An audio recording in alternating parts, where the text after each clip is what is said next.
Valmiera FC un FK Tukums 2000 Telms. Arī Valmieras līdzjutēji pateicās Alvim ar aplausiem par 8 gadiem, ko viņš Valmieras futbolā ir pavadījis. Atnācis uz Valmieras komandu no Staiceles, šķiet vēl nebija pat pilngadība, puisis sasniedz, un 8 gadus šeit nospēlēja, kļūstot par vienu no Valmieras komandas atpazīstamākajiem spēlētājiem un arī Latvijas izlases futbolistu. Un tūdaļ arī komandas dosies vēl Klavs Lauvā, kuram tūdaļ var nākties iesaistīties spēlē, un viņš arī tieši kā Klavu Lauvu pirmo reizi šodienas mačā arī pieminu. Vairs Valmieras futbols acīm redzot nereiķinās ar Kristiānu Kaušeli, un līgums ir pārtraukts, un tagad Kaušelis centīsies parādīt sevi. Un vārtī! Skatāmies, kas te notiek. Spēles 7. minūtē. Vārtu guvums Bogdans Samoilovs ar tālsitienu, un vēl viens spēlētājs, kurš savulaik ir Valmierā bijis. Valmierieši ar Ryugas Nakamuras kājām zaudēja vērtīgus punktus, un šeit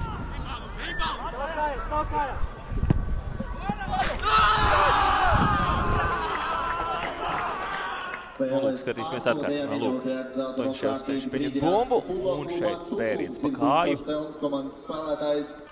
Savas futbola meistarības. Un šeit ar efektīvu tālsitienu gūs šīs spēles pirmos vārdus, bet pēc dzeltenajām kartītēm 1-1 līdzsvars Krieviņš un Silva. Abi divi saņēmuši pat dzeltenajām plāksteriem. Iespējams atbild savam iepriekšējiem pārdarītājiem. Krieviņam uzkāpj sāpīgi uz kājas Maksims Toņiševs. Viņš pieļāva pirmo kļūdu, kas ļāva Olimpijai izvirzīties vadībā. Un tagad Meisa Diops, kurš vienīgos savus vārdus gūs Eirokausos. Tagad Meisa Diops tiek nogāsts no aizmugurs.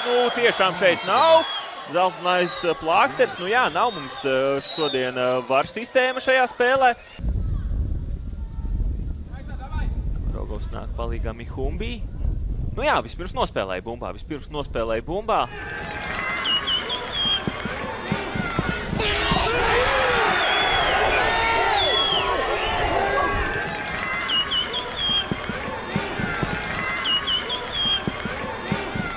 Briesmas tās ir, viņam mēdz arī nepārāk labi sanākt, un šeit Toņiševs pie bumbas tiek un piespēle. Ko tad te izdarīja?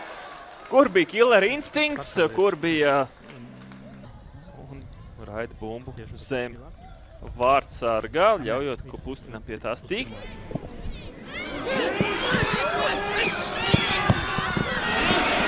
Diops vai Dieva tā kaut ko izveidos, Fals pagaidām pietur bumbu, atspēlē Diopam, aizmugurs nav, Diop piespēle un netiek līdz bumbai atkal. Olimpiskās vienības galvenais speciālists, Paps Fals, gan Emils Birka, acīm redzot, kļuvuši par pamatsastāvu spēlētājiem, bet aizmugurē, un arī sitiens nebija sekmīgs. Šobrīd ar realizāciju Valmierieši otro reizi. Veipste gandrīz nonāk slazdos, un viņa piespēle arī nonāk pie tukumniekiem vēlreiz. Tagad Kiršs bija tas, kurš Levu Gaušu, kurš līdz šim pieviļ. Un ko te tagad Fals izdara? Uzdāvina bumbu Kaušelim, Kaušelis vārtus. Fals dodas uz priekšu, skaisti aizmet bumbu garām Paps Fals Rogovam, Maksims Sidorovs ir tas, kurš izglābj. Nospēlē vārdsarga pozīcijā Maksims Sidorovs. Redzam, Fāla piespēle gara vārtiem. Viens Valmierietis neaizlec līdz bumbai otrs.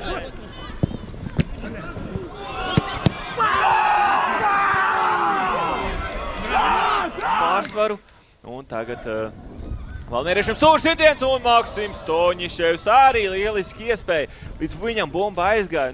Tur tuvumā esošais aizsargs nevarēja Toņiševam patraucēt. Bet Fals piespēle vārtu priekšā un Kopustinam krīt pāri.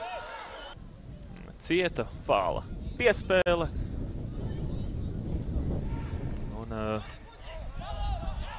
Viņam ir jābūt ļoti uzmanīgam. Vēl viens gan pamatīgs matu ērkuls ir šim vārdsargam, bet tagad viņam jāspēlē pret Diopu. Nav. Diops prasa, ka Rogovs ir spēlējis ar roku. Vēlāk nekā visiem pārējiem jau no otrās spēļu kārtas. Jā, tā Audi jau konferences līgā uzreiz jau bija otrajā kārtā vārdu zaudējumu. Un tagad pēcāk par to jāmaksā. Zināsim jau pavisam oficiāli 4 komandas, kuras tātad sacentīsies par Latvijas kausu. Un šeit sitiens pāri vārtiem, vai tā bija domāta piespēle. Toņševs, var teikt, atspēlējās Krieviņam. Arī dzeltenās kartītes vērtībā veica pārkāpumu pret Tukumu. Nu, salīdzinoši neseno jaunpienācēju. Nu, un šeit pārkāpums pret Diopu, vai mēģinās Kirmanī vienkārši šīs bumbu vārtos. Saulīti, jā, var iespīdēt, ka Pustinam nedaudz acīs no šīs pozīcijas. Un Kirmanī aizsit bumbu kaut kur.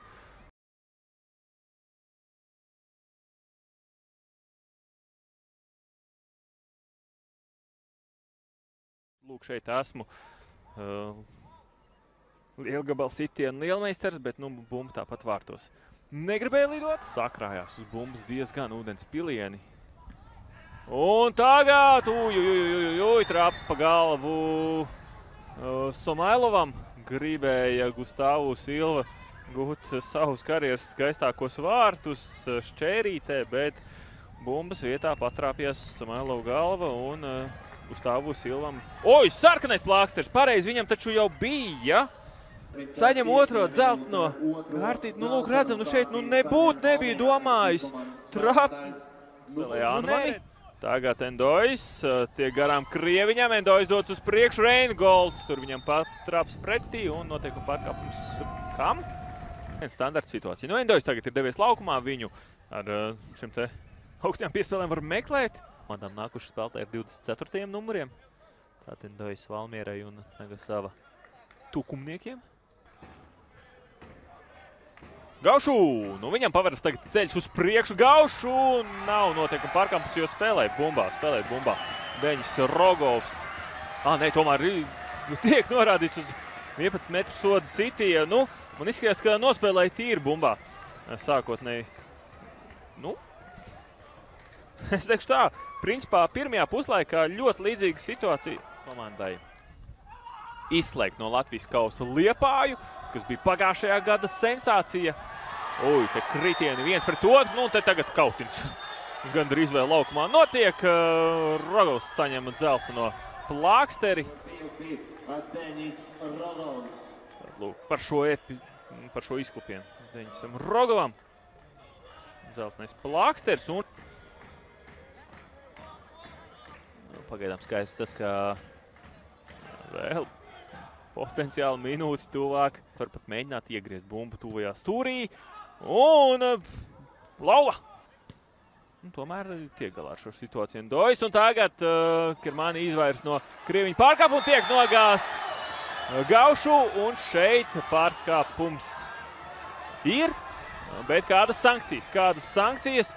Sidorovs, vai viņam bija zeltenais plāksteris? Man liekas, ka nē. Arī tiek uznestas. Nu, ja nonest no laukuma, tad tas ir. Bet vispirms stūra sitiens. Kirmanī ceļu, un tur pamatīga burzma un pārkāpums. Daniels Balods nesaprot, kā tas var būt. Un tagad uz zemes kā Pustins. Un Balodim dzeltenais plāksters. Tā, Emīlam Birkam spēle ir beigusies. Viņš tiek nomainīts.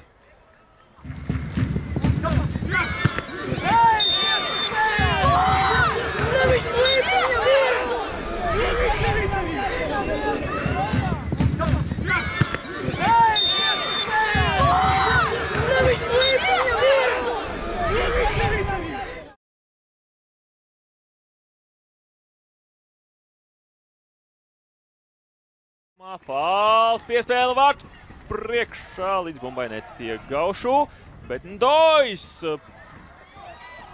efektīgi piespēle un ko, kas te tā. Līdz ar to Tukums var kļūt par vārdu gūšanas momentus. Nu, no Gaušu neko daudz neesam redzējuši. Nē, tas bija Veips, kurš pazaudēja bumbu, un Gaučs dodas uz priekšu, Kreščendo būs, nē, šoreiz nav. Jo tādā gadījumā Tukums pazaudēt savu vienu vīru pārsvaru. Valmierai sanāk gūt vārtus, tad pagarinājumā tas gan varētu bīstam atspēlēties. Tagad ir sitiens un veid bumba lido pārī mērķim un aizdo kartlikšanas sektorā. Valters Kreišs šodien kartlikšanas sektorā nelec. Jāņa Daliņa stadionā ceturtdaļa fināla. Oj, tur gan ļoti jānāk laukumā. Neizskatās tomēr. Tā, arī jā, ir tātad. Čudars ir pie veselības, tur izklausās pat manā komentētāja pozīcijā. Šo sadursmi varēja dzirdēt, bet par laimi ne pa galvu. Par laimi ne pa galvu trāpīja, kā minimums uzpūst augsto. Bet skaidrs ir tas, ka pirmais zināmais pārsteigums Latvijas kausa ceturtdaļfinālā ir noticis.